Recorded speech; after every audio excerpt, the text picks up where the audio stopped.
Thank you, everyone. I have to say I don't have a Duolingo intro, but I was a TechTO OG, 2014, associate at PwC, helped organize it, bring the beer in, and 3 startups later, here I am. So you're definitely at the right place. So today I'm going to be sharing 5 key lessons I learned starting Blair Health. But first of all, what is Blair Health?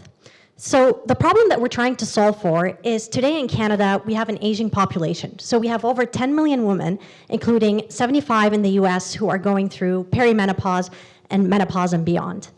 The main opportunity is that access to specialists is very rare. So it takes on average 24 months to see a specialist for menopause or perimenopause. We have 8 specialists in the country, and in the US, that ratio is 1 specialist for 32,000 women. So at Blair Health, we thought that we could fix this problem. So we built Blair Health. Blair Health is the first AI-enabled model for mature women's health that can instantly diagnose the stage of menopause that you are in, provide a very custom and nuanced treatment plan specific for you, and it's a virtual health platform, so you can see someone within minutes, not months. And it's also the world's first clinically validated AI model in the world. So we're launched and we are fully active in all of Canada. But today is about how we got there. And the first question that I had to answer in starting this is, am I ready for this? And when you take a startup, you take a massive, massive leap of faith. Resume-wise, I felt that I was ready. I was already the head of product at PayBright, and we scaled the company to a successful exit and then IPO to a firm. And I was also the head of product at Cadre, and we had a very similar happy ending to our story. Despite all this, I never had this feeling of being ready. Something that weighed heavily on me was being a mom to 2 young kids, a 3-year-old and a 1-year-old. And in many ways, this was absolutely the worst time to start a startup. The sleep deprivation is real. And what I've learned is that there's never that magical moment of, hey, I feel ready. So what you'll see here, this is my 1-year-old Charlie at the Healthy Women's Living Show. I will say we did see a 200% increase in traffic when he showed up for 30 minutes. So if you're looking for cost-effective ways of increasing booth traffic, bring a cute baby. My co-founder, who's here in the room, Dr. Lindsay Sheriff, took even a bigger leap of faith. So she's been an incredible doctor her entire life, and she's also a great mom. And she took a leap of faith with me, leaving behind a very successful practice to be a full-time founder on the ground. Cheers.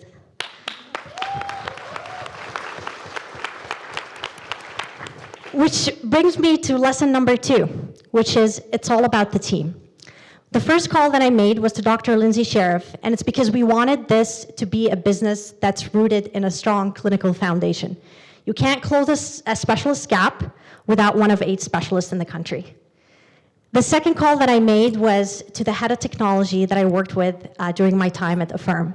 So Rumman and I were in the trenches for many years, building solutions for the Apples and the Amazons of the world, and it felt great to bring someone who I know I worked really well with. What makes a great health company, it's not the tech, it's not the medicine, it's not the health, it's the combination of both, and our team combines both. All right. So this one is a go-to-market lesson. So there's always a debate. Do you go D2C, direct to consumer, or B2B? And what I've learned is that you sort of kind of have to do both. So if you think of the traditional value chain of getting to the patient, you could start with the insurance company that can connect you to employers, and employers give you access to patients. Or you think of your family doctor who will refer you to a specialist, and then you have access to the patient. But for us, we started with the patient first. In fact, 2 months into the company's operations, we already put our model in front of patients, and we clinically validated that. And the beautiful thing about this is that we launched with a direct-to-consumer. Yes, customer acquisition is very high, but we were able to get in front of the customer right away, and we had incredible reviews. Those reviews have opened up every single B2B opportunity that we've had. So the lesson here is start D2C.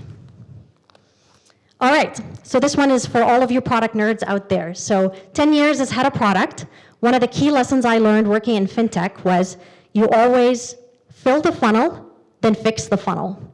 So that was a lesson that applied really well in financial services when you're a little bit more transactional. So you always spend a lot of time getting your product to as many people out there. You don't worry too much about conversion. Over time, you get the data and you figure it out. Well, in healthcare, that did not work, because what we learned is that in healthcare, trust is the funnel. You bring women who are, frustrated and waiting to a broken funnel, they think you're sketchy. They'll drop off. So what we did was the opposite. We perfected the funnel. We got it to over 70% conversion, and now what we're doing is we're filling the funnel. And that gave us better ROI on our marketing dollars as well. Finally, a lot of talk about AI. I would say AI is great if you know what you're doing. And for us, AI opened the door to what I think is one of the least talked about ways of funding a company, which is bootstrapping. If you think about great ways to build a company, you really need to spend a lot of money up front. And the cost of building in 2019 would have been $2 million for the first version of our platform. We were able to do that for under $100K, leveraging AI in all of our tooling. QA has improved drastically. Even tech stacks, things like Superbase have really evolved and really integrated AI into them. So my advice to anyone is consider bootstrapping and be smart about how you leverage AI to build quicker and faster. All right, thank you. These are my lessons. Some questions? Questions? Yeah. Hi, thank you for your presentation. A quick question. Can you share a little bit more about your fundraising journey from D2C and to the place that you're right now? Fundraising? Yes. Yeah. So what we did was we actually bootstrapped the company. So I touched upon it briefly in the last slide. So initially, we put up the initial capital, and we were able to leverage that capital to build the first version of the product. But what we did is that we really focused very early on revenue generating. So from idea to being in market and revenue generating was about 6 months. And we leveraged the D2C model to build our revenue up and reduce our burn. And then I will say, we have the skill set in-house, so we're a little bit unique because we have our head of tech, which is one of the most expensive hires, our head of product, and a subspecialist who is a doctor with a great network as well. So we kind of have an unfair advantage in that sense that, we're not paying ourselves salary to build this. Yeah. Hi, great presentation. So I actually had a question of your strategy to go D2C first and then go to B2B. We're in a similar space where we've got the traction from D2C, but then, B2B sales is always very difficult. So how did you make that switch and how did it work for you? Yeah, so the way that I think about it, it's not so much a switch. So we sort of saw that in payments as well when we were building like PayBright and Affirm, is that it's a bit of a flywheel effect where, you get the customers and then you're also building those relationships in tandem.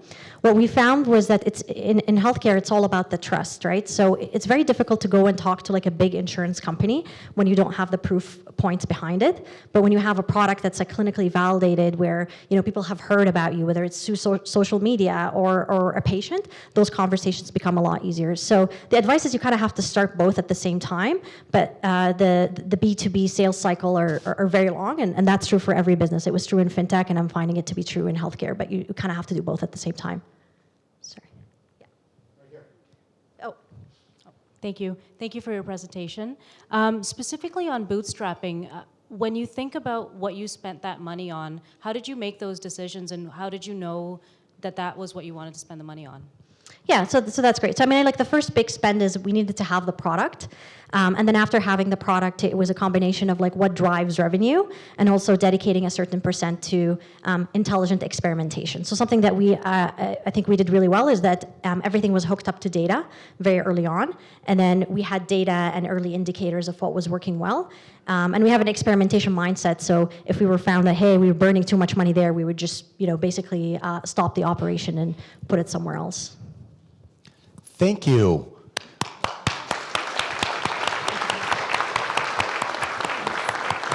All right.